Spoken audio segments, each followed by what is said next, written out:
Right, yeah, no, I mean, I can see you on Discord. Just for some reason, Discord itself is... Oh, I know what the problem is. I know what the problem is. That's the problem. So, for some reason...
do have now both. It's fine. You're back to your, you're a vampire player. It's cool.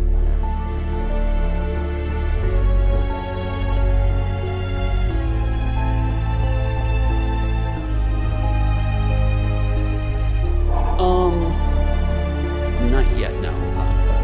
If we ever want to get to the green screen, we can always go to a different service that uses green screens.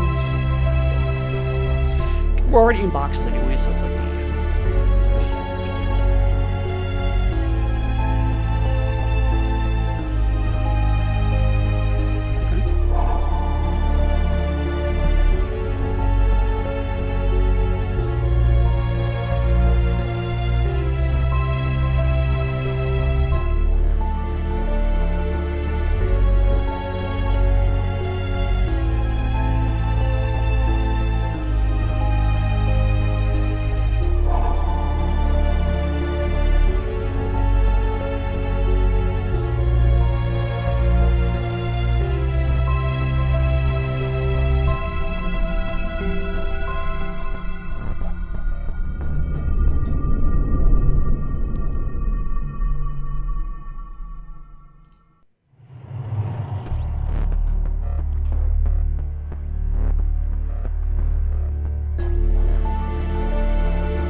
This is it for me. Well, then I'm just going to go live with us so we can get going. We are now live. Yeah. Oh, well, good. I'm glad. Sorry, folks. We're still trying to. This is my first time doing text, so we're still trying to figuring things out. But we're running behind, so I just figured we should get started into this live programming. No, live programming.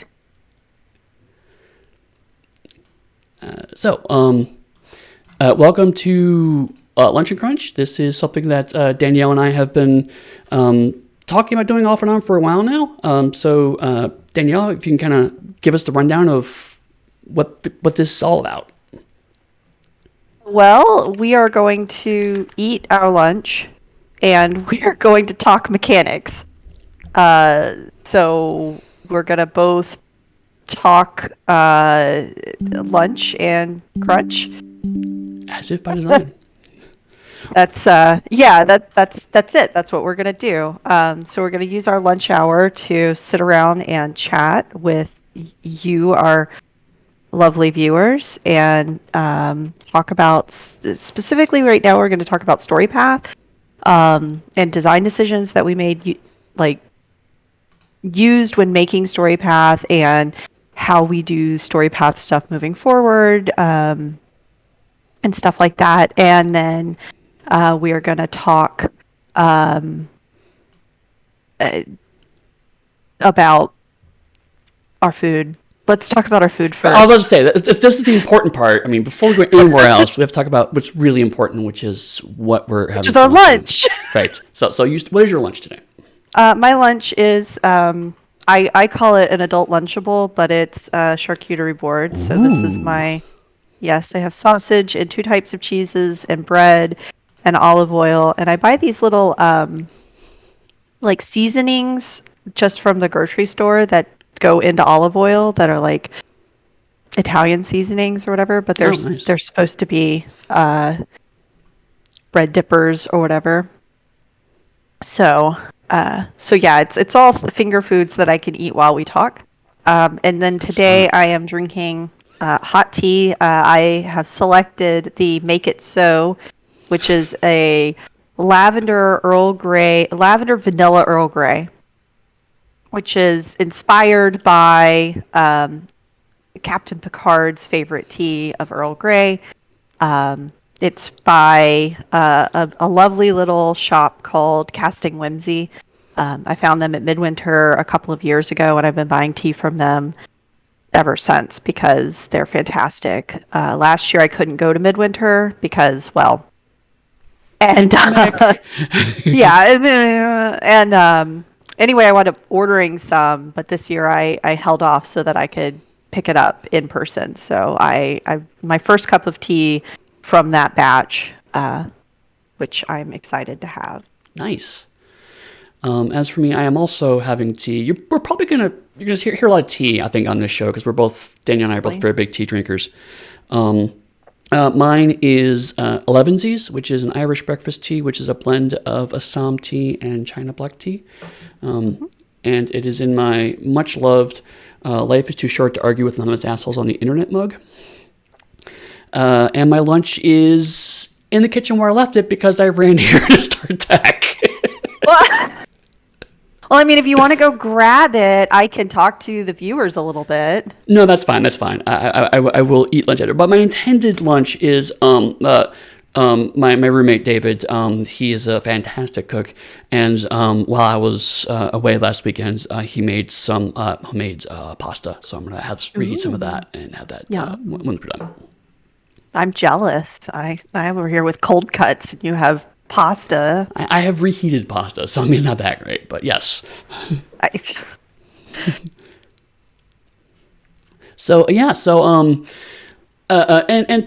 part of the reason why I also want to do this is because Danielle and I realized very early on in our friendship that we will talk about mechanics for an hour without any prompting. So we figured we might as well just actually do a show about it. But I know we've collectively had a lot of talks about games in general, but Storypath specifically over the years. And so we thought it was cool to kind of talk through, like you said, what we like about Storypath, where our heads are in regards to Storypath, and in a way, probably even kind of refresh our memory a little bit, because some of these conversations we haven't had in a while. And it's kind of worth to go back to the beginning. Right. Yeah, absolutely. So yeah, that's let me pull up our little. I'm very organized normally. Yes. We're gonna apologize. Even if I was like, we're gonna apologize about this a few times, but this is our first time doing this together again. My first time doing tech, and I ran in here after my dog Darby was like, "I need to poop now, Dad." I'm like, "I have a show to do." He's like, "I do not care. My butt does not wait for your show." So we're all coming in pretty hot on this one. So we're figuring things out. Yeah. Back when I was in animal sciences, we had a thing that we would always say, which is that the animals don't take holidays. Yeah. And our dogs don't care about our Twitch shows, and our cats don't care that we're on a meeting. Right. So,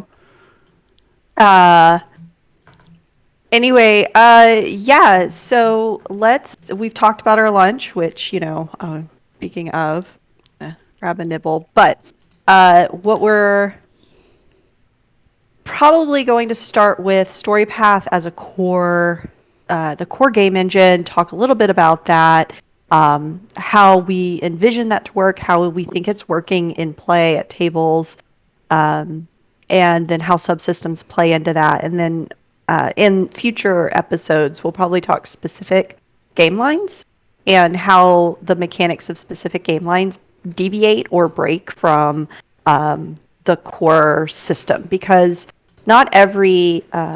sorry, my eyes started watering. Not every eyes. What do we need those for?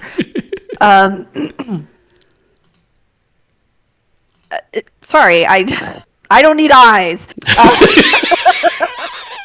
That's all I can think about now.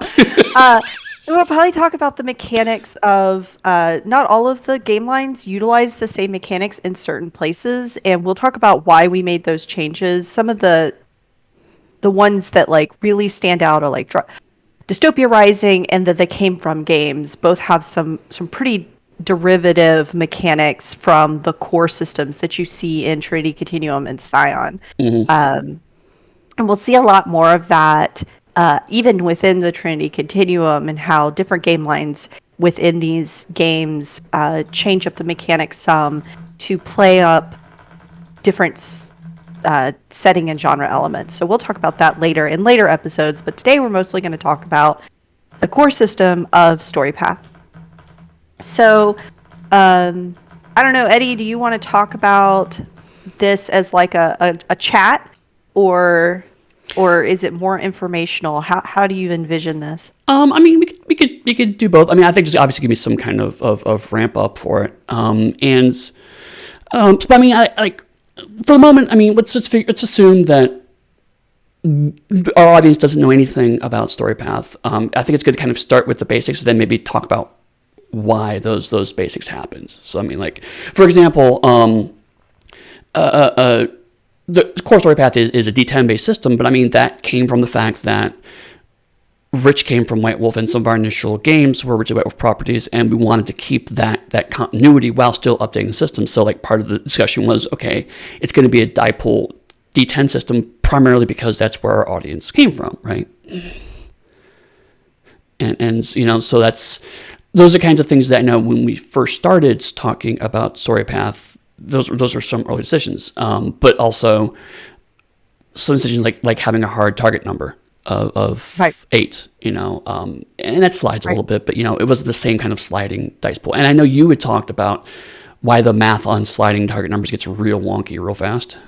It does, yeah. So the probability is a curve, right? So the more dice you have, the more likely you are to hit your target number, et cetera, et cetera. But there's some pretty strong math behind those probabilities.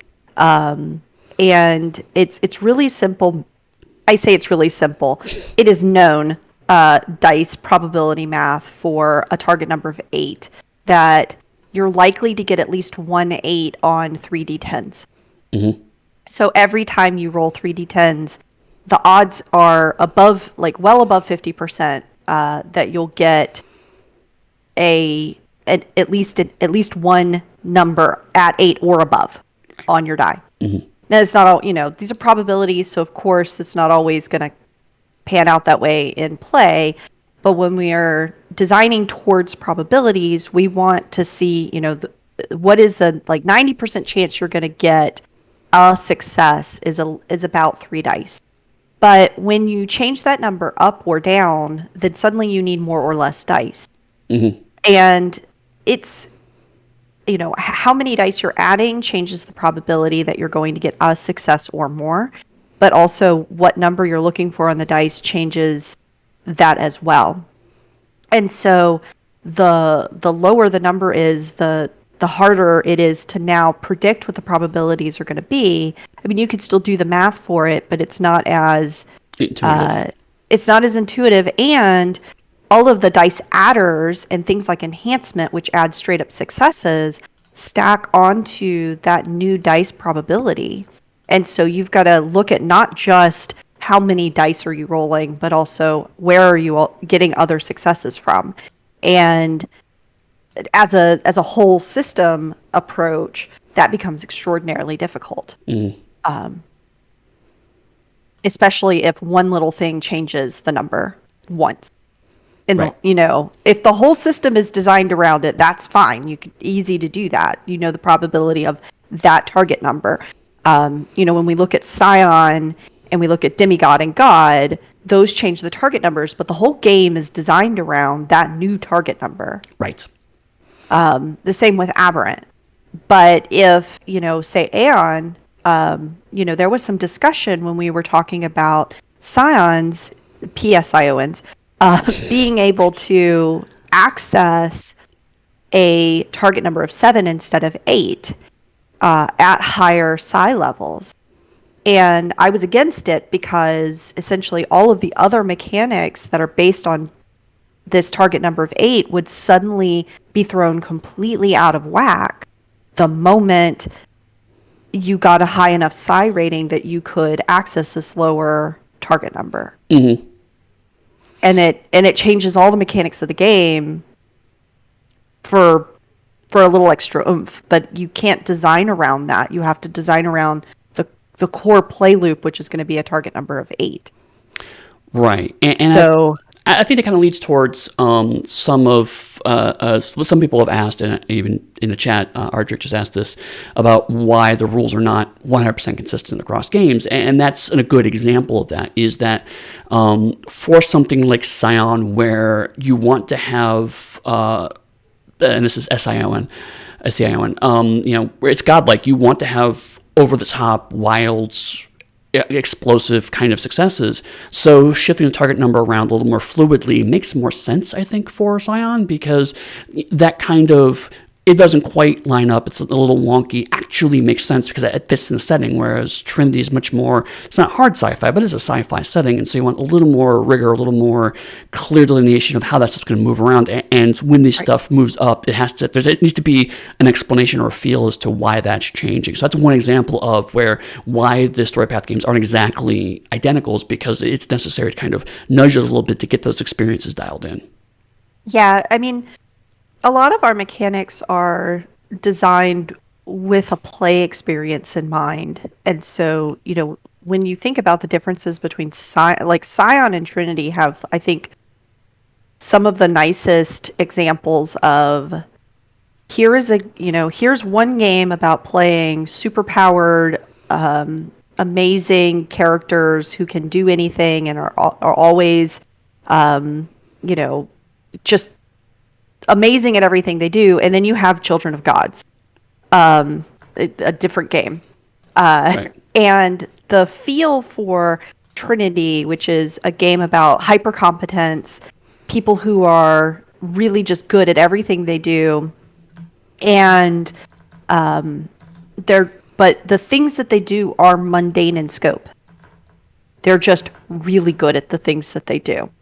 So when you think about that, you want kind of a more street level experience and a more nitty gritty, reckoning of what you're capable of doing. But when you're playing the Children of Gods, you're playing a game about, sweeping legend and, big acts. And so you can do street level Scion games, absolutely. But the play experience is more on an epic scale, and it's designed in a more fluid manner to gloss over the nitty-gritty details, because those aren't as important to the story as the big things that are happening because you're a child of a god. Right. So it's less about hypercompetence and more about epic sweeping storylines.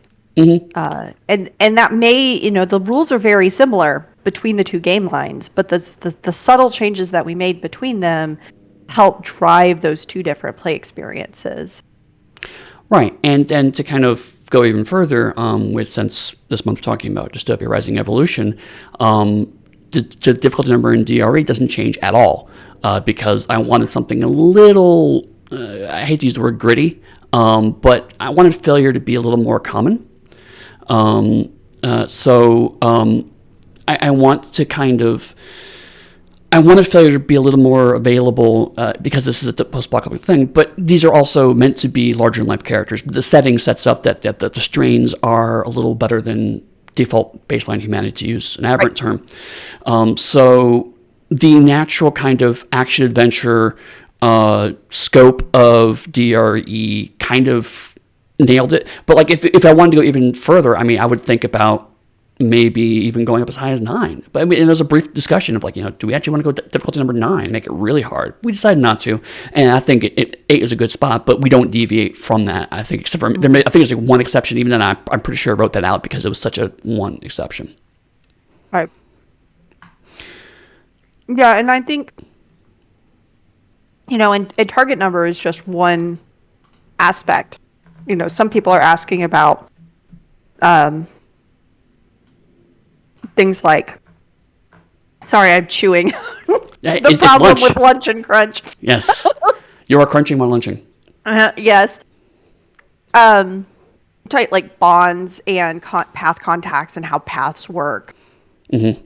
It's all, it is different between the different game lines. And some of that is because of, how closely related we wanted people to be to their paths and what their paths are saying about them. In Scion, paths are kind of this descriptor of your life. Yeah. You choose a phrase, and then you pull upon that phrase, you invoke it to do different things. And sometimes that's to get a success where you wouldn't have before. Sometimes that's to call upon somebody to help you out. Your guides act as paths for you so that you can invoke them to do things for you. And they're very wibbly in the sense of like what you can get out of them. Where in Trinity, your paths are the groups of people you belong to. Mm-hmm. So they're not necessarily defining you as a person so much as your social standing and who you know and where and like what you are in the setting and to the story. There's a subtle difference between a descriptive word about you and a descriptive word about your place in the world. Mm-hmm. Right. And so they work differently because of that. Yes. And I'll talk for a bit so you can eat now. So, but Thanks. Another kind of component, going back to the probabilities, because we talked about why the difficulty numbers are the way they are, and one of the changes was that in World Darkness original rules and the like, where we derive storyteller, where we derive this from. One of the problems was dice split, right? Like there's a lot of dice manipulation, add more dice, subtract dice, and that dice pool modification. And that really messes with the probabilities. And I know that's one of the reasons why enhancement was designed. Go into another core point about Storypath, is that enhancement is like, okay, if you have the right tech, if you have the right tools, you have the right power, right situation, whatever, if you succeed a little bit, then you succeed even more. Rather than adding more dice, you just add pure successes. And it reduces the amount of dice rolling. It still makes dice rolling tense because you still have to get at least that one success. And so if you're not good at the thing, having the best tool is not going to really help you all that much. Whereas if you're really good at the thing, the tool's going to be even more effective for you. But then also the math works out in interesting ways. If you have 9 or 10 dice, having a +1 enhancement doesn't give you that much because your natural dice pool is going to give you even more successes. So again, if you're really fantastic at something, a small advantage doesn't feel as important. Whereas if you only have 3 dice, every additional +1 helps. So I always felt enhancement was a really elegant way of kind of resolving that without adding more dice to the problem. Right. And it's interesting too because I think that some people kind of hit on enhancement as like a benefit, right? Mm-hmm. You need at least one success, but you don't need to succeed on the roll to get the benefit of enhancement. I think some people kind of did I succeed? And it's like, oh no, the enhancement can allow you to succeed. It can allow you to hit a difficulty. You just need at least one success to get there, which is actually a really interesting design space because there are some mechanics that we have kind of played on, and I think we did this a little bit in Adventure and maybe in Dragon, where you could succeed with essentially you could apply enhancement even if you didn't show any successes on the dice as like a special ability, because that's a design space that you can play with, right? So normally I need at least one success to apply enhancement. But what if I can say, oh, here's an ability that will let you succeed by applying your enhancement to an otherwise failed roll. Mm-hmm. Or here's a design space also to where you can do things like increase the number of successes that you have on a dice pool before you apply enhancement, right? So the enhancement is still added successes, but you could, variably increase your dice pool, not your dice pool, but your dice results with a special mechanic like a spell or a gift or something like that, a boon. Right. So I think that having that kind of design space feels a little like at first when you're like, oh, but I need to succeed and then I can apply even more success. And it's no, you just need a die to show what you need. Then you can see, okay, do I have enough enhancement to overcome the difficulty and then do some extra stuff with it. And at first that feels a little like, but why? And it's partially so we have this extra design space to play with that a little bit, to allow special powers to kind of overwrite that rule. Right, because in storytelling, what happens is, okay, I know how many more dice I have. And so therefore I can kind of eyeball it, but then those all might come up as ones for all I know. And so you can't really do that forward planning you're talking about. Whereas, okay, I know I have this pool of X. I need at least Y to get to Z. And so then it's, okay, can I get those 2 successes? I have 6 dice. That seems like I could probably make that. Whereas like I have 2 successes. I only have 3 dice. Maybe I shouldn't chance, or I need to couple some more enhancement. So it does allow for, like you said, it allows you to have an informed expression of when you're rolling dice and when those dice matter without necessarily it being a gamble every single time. Right. And I think, one of the other things that we do with Storypath that we really I think matters a lot, especially when I'm running Storypath, is that rolling should always matter. And it should always feel like a little tense, like, do I have what it takes to get over this, challenge, whatever it happens to be. And so, from people coming in from a game like, say, D&D, where you kind of roll for everything. You roll to see if you notice something. You roll to see if you can accomplish pretty much any goal. You don't have to roll if it's something your character should be able to do. And especially when, I'm running this game, people are like, oh, I want my character to do X. And I'm like, cool, they do it. They just do, because there's not really any consequence of failure. And if there's not some story element that, like I miss the guy and so therefore he's going to keep punching me in a fight, or, I don't unlock the door and now we can't proceed, or we have to find some other way around. Right. But if it's just like, I want to find a weapon, like, okay, cool. Like you do. I want to call in, some friends. I'm like, okay, maybe you owe them something later, but it's not in a lot of cases, the things that people want to be able to do with their characters should just be able to do. Mm-hmm. And rolling should only be really implemented when it's consequential, when failure means that the story will change in a dramatic way because you didn't succeed at what you were trying to do. Right, and that's one thing that I think particularly novice game designers maybe sometimes get hung up on is you have to have certain core assumptions when you're designing a game. Game like Paranoia, for example, to kind of go off book, as it were. It's a game designed where you're supposed to fail, and you're supposed to fail a fair amount of time because it's fun to fail in Paranoia. Right. Storypath is coming from the core assumption that your protagonists are competent. You can just do stuff that these kinds of characters would do. We talk a lot about how television or movie logic is pretty common in Storypath, and that's true. It's like if someone would not fail meaningfully on a television or a movie script, they wouldn't do that in a Storypath game either. Right, exactly. And that's where, like, for example, someone asked about they came from target numbers. It's like, why those are so high? It's because it's a comedy game, and you need to have some room for failure for the comedy to kick in. But there are also movie protagonists, which means they're probably going to succeed. So there's that careful balance of you don't want them to be, like, constantly failing, because that can be frustrating. You want there to be enough room to fail, so there's room for comedy. But in general, these characters are more or less going to make it through this movie more or less intact.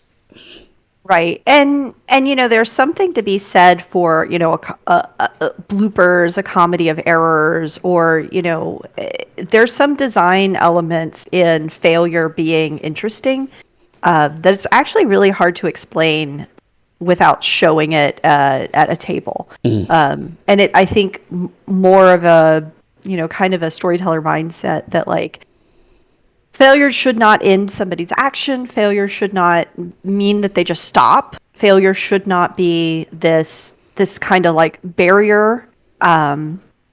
Failure should mean that something wild happens, or the story changes, or a new story element is introduced, or something is going on that is not necessarily good for the players. And I think that, they came from is great because, I failed to do this thing, and it's like, okay, well, now this silly thing is about to happen because you failed.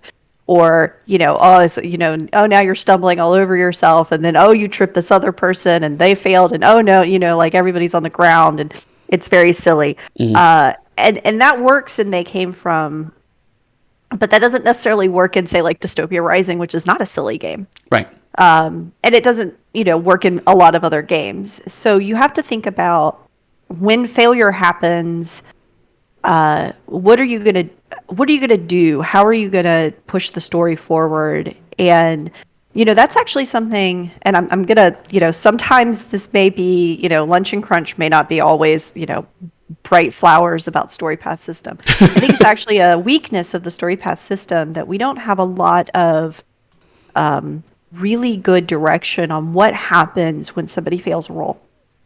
That's fair. We have some good direction on what to do if somebody passes a roll. Lots of really good direction on when somebody passes a roll or near passes a roll with a complication. But we don't have a lot of very strong direction on how to handle failure on the storyteller, like story guide side of things. Right. And I think that partially it's because I don't like failure that just ends in action, that I feel like that's a failing. I don't think anybody's being hindered by that. Right. I don't think that this game is unplayable because you don't tell me what to do with failed roll. Like, well, I mean, that's not true. But personally, I mean, to be fair, the only advice we have is take a momentum and move on, or do a cool thing if it makes sense in the moment. But you're right; it does kind of stop there.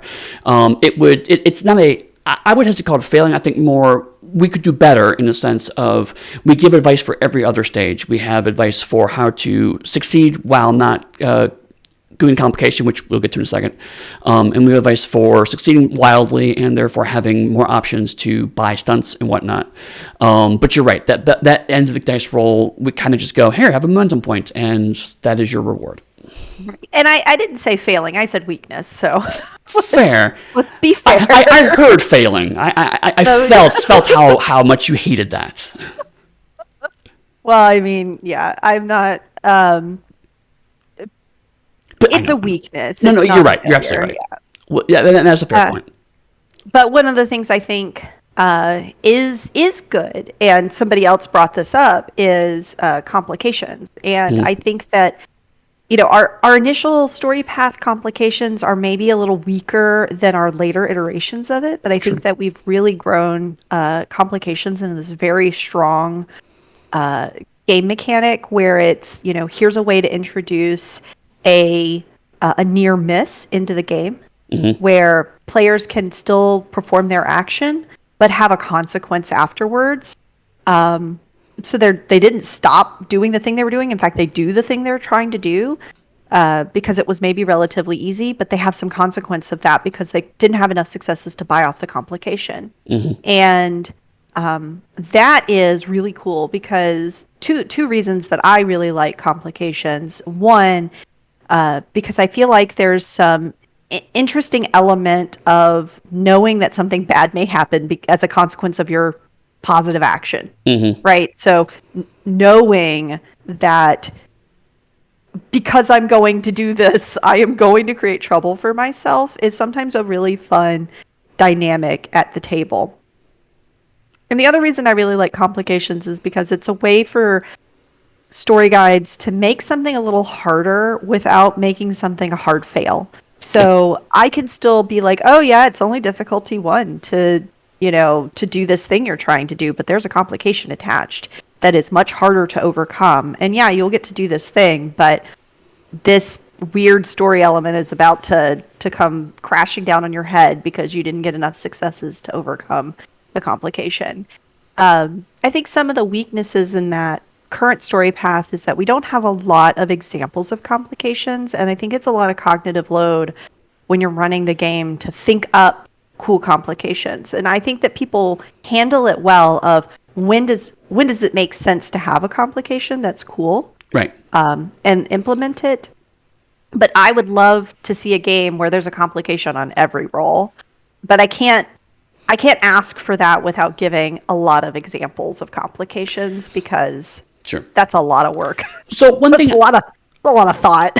In the both the anima games I ran and also I ran a short core game for Matthew and Dixie, and one thing I found useful is kind of blank complications where it's like, okay, this is difficulty 1, but there's 2 complications where if you fail, a bad thing happens, and back behind going, I don't know what that bad thing is, and players will usually buy them off, especially because, in particular in games where talents, it's pretty easy to get any kind of enhancement, so you could probably just succeed.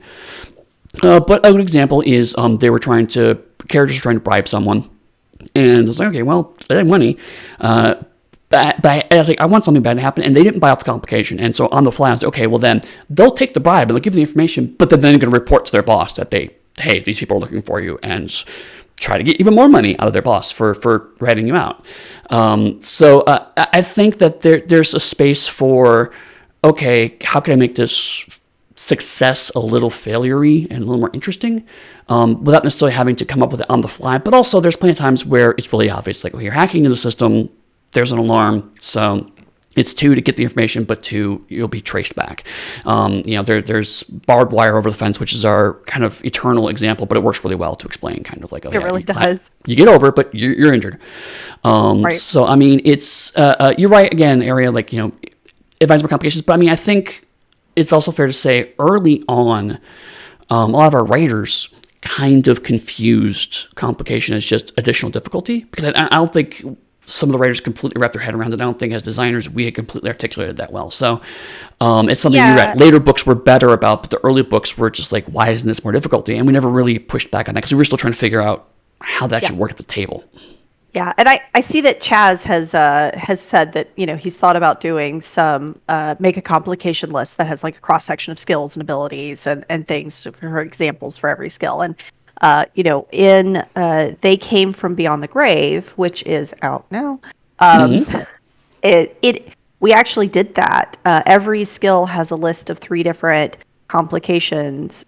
Sorry, did we do that? No, I didn't do a full list of skills. I did a series of example complications. Okay.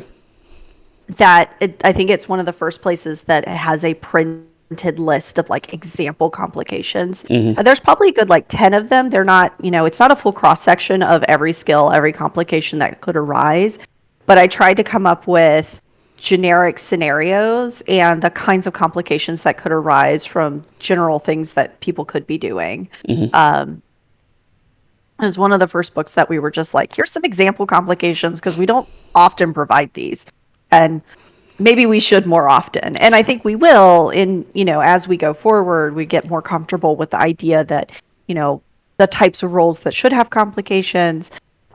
We also provide complication examples in powers themselves, which is a little burying the lead. It's not intentional, but we have a lot of like boons and spells in like Dragon that apply complications to, you know, field complications or apply complications as a result of the action that you take on your enemy. So like, oh, now this enemy has a complication to attack you or to move or to do this thing.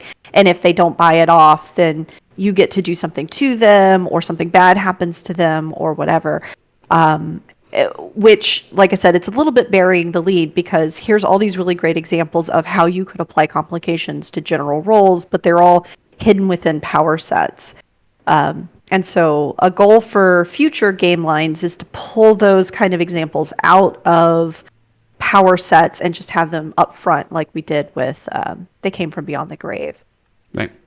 And I think that's a valid point is that so several years went into developing the system before it was put into Scion and Trinity Core. Those books were developed simultaneously.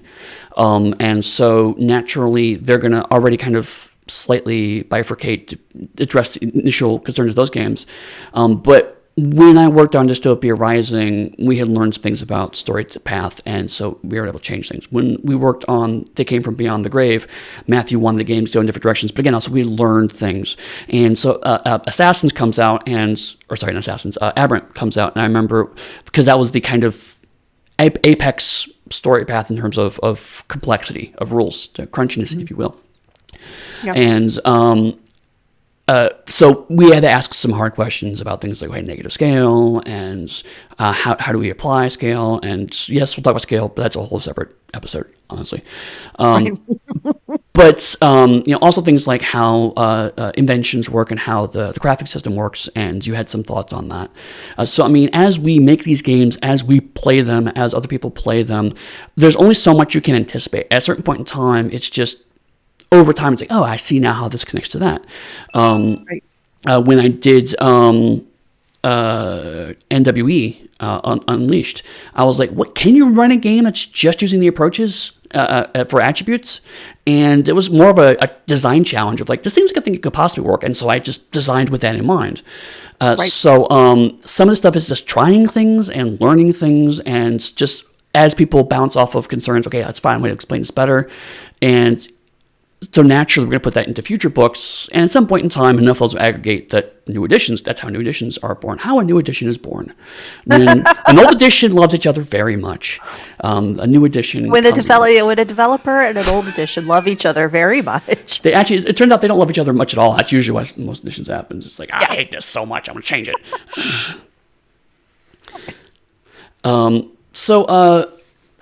We actually had a whole plan to also talk about subsystems. We're running low on time, so I think we're going to save that maybe for next episode. Yeah. But I did want to, at least before going to Q&A, as a note, if you have questions, I see people are chatting in the chat, but if you could put question or spend bits to highlight it, I'm compiling those if we haven't already answered them. But as you're thinking of questions, I do want to talk about momentum, because that's another kind of, I think it's a core thing. Even though They Came from calls it rewrites, it still acts pretty much exactly the same way. Yeah. So, I mean, how does that work with the probabilities?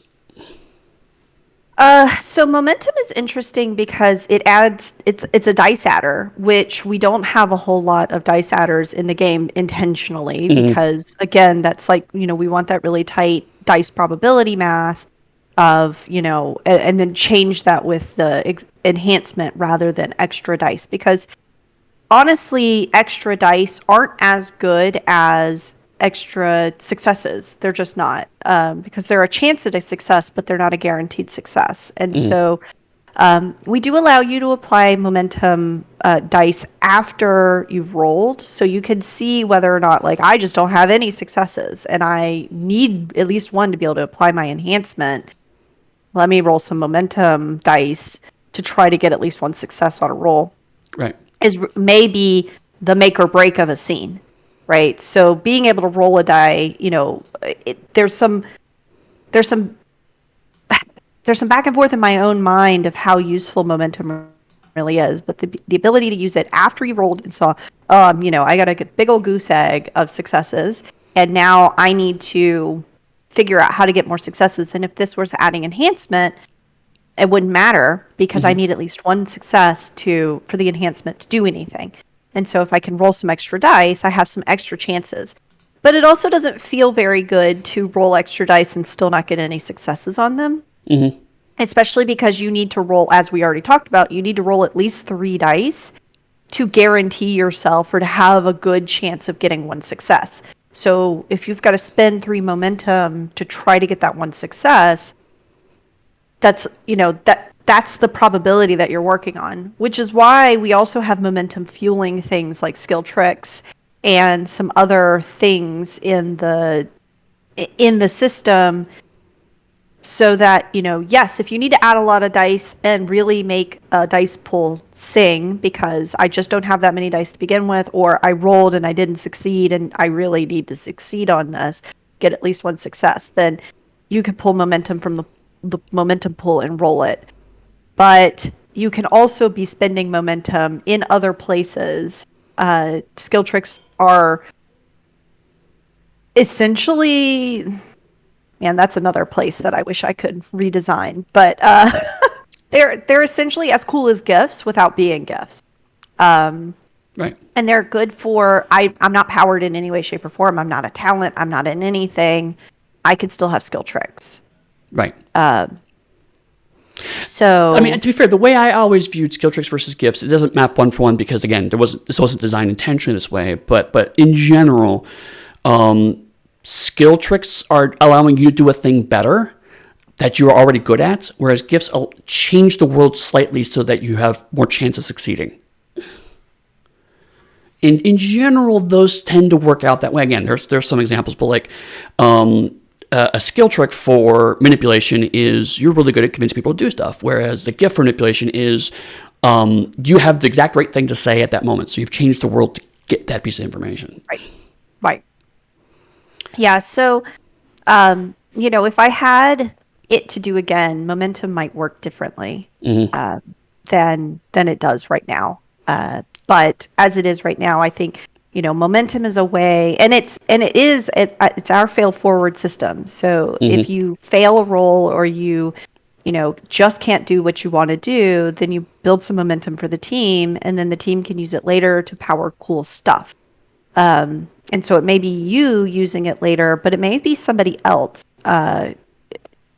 getting to use that thing. So you're still contributing to the team, even if you didn't do the thing you were trying to do originally, which is, in my opinion, really important, because if you are in a situation where, like, I was trying to punch the guy and I couldn't, I generate a momentum as a consolation for that failure, and now somebody else cool maybe able to do something cool with it. So I've still contributed to the party's total ability, even if I didn't take a health box off a guy.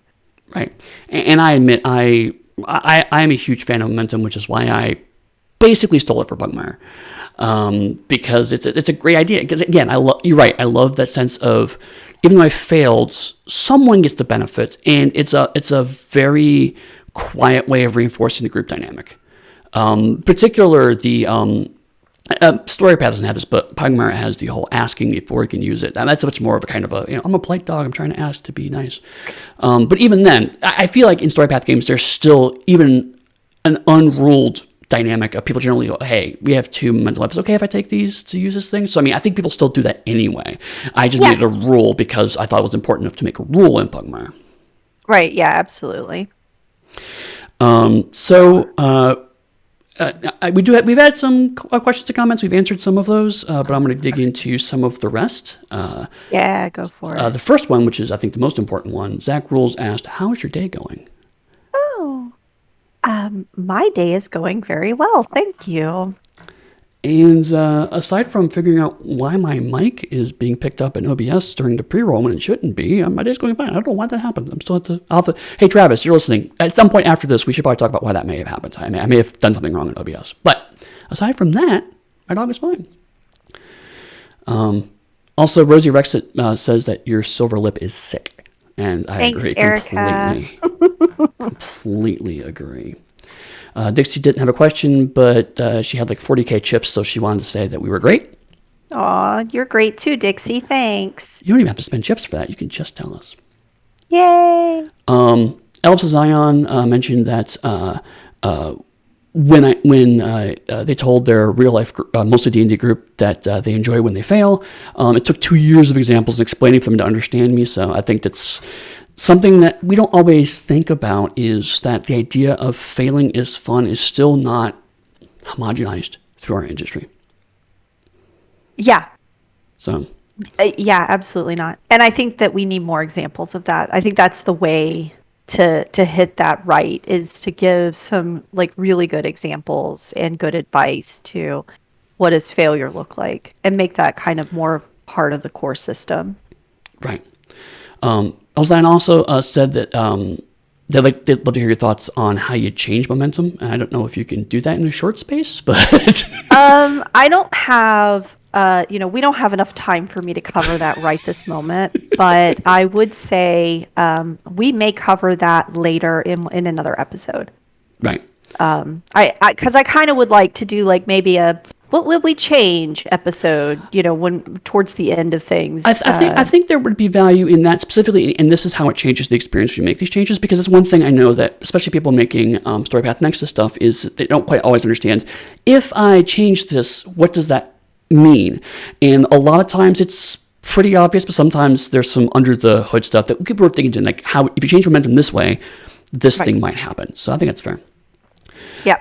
We also have one question, which I was saving for last because it involves tech, and I may break things, but Ardrick asked a specific question, and in general, I think we're not going to answer game line-specific stuff unless it's on topic, but in this case, I was able to look it up. Am I right in reading, Scion, that you can create a path contact at the moment you choose to, quote-unquote, invoke it, and each time you invoke a contact from a path, even the same path, it can be a different person? And I'm going to transition, and you should all now be seeing, actually, Origin, page 100. And I've highlighted the appropriate section where it says, quote, a character gains 2 points per invocation to use to create her contacts. And then goes on to explain how that works. So I read that as at character creation, especially because it's in the character creation chapter. So I think it's also the implicit, it is meant to be done created. But specifically because it is Scion, and to a lesser extent, narrative games in general, I think if you wanted to rule that, oh, hey, this guy's contact, I have some invocation left, I'm going to spend it and make this person contact right now, I think that would be a valid way to play, and nothing breaks in the game if you decide to go that route. But I believe the rules kind of imply that. And I also want to bring this up because I think for this show specifically, you and I should probably talk a little bit about the bugaboo of rules as written versus rules as intended. I mean, I guess. So, I'll go out there. I'll be the controversial one this month. There are no distinction between those two, particularly in tabletop role-playing games. There is no distinctive difference because they are just the rules as they are presented to you.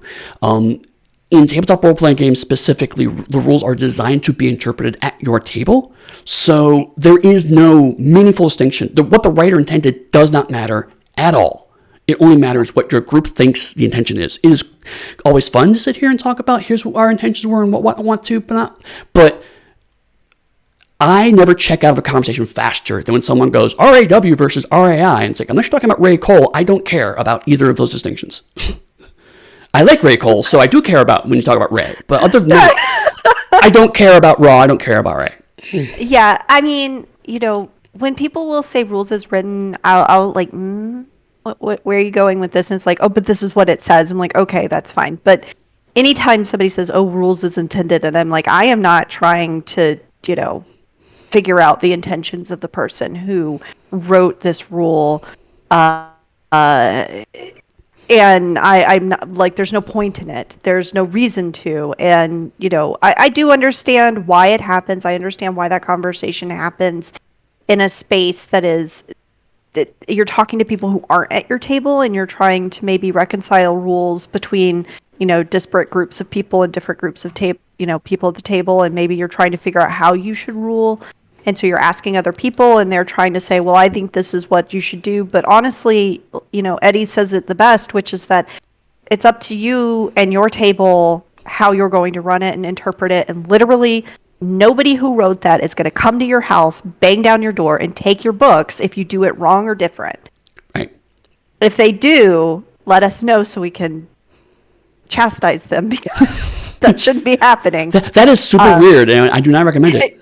I don't recommend it. Yeah, I mean, even my own play groups, people are scared to run things for me because they're like, what if I run it wrong? And I'm like, man, I don't even know how this shit works. I wrote that stuff 2 years ago. Right. I'm not going to tell you that you're wrong. Why would I? Right. Like, I'm just happy to be here. And Elvis Scion brings up a possible of concern, which is that sometimes rules can be unclear. That is a valid thing to say. It's like, this rule is unclear. Can I get a clarification? But again, the designer is not always the best person to clarify that rule. Sometimes the community, after using that rule, said, we have found that this is a consistent clarification.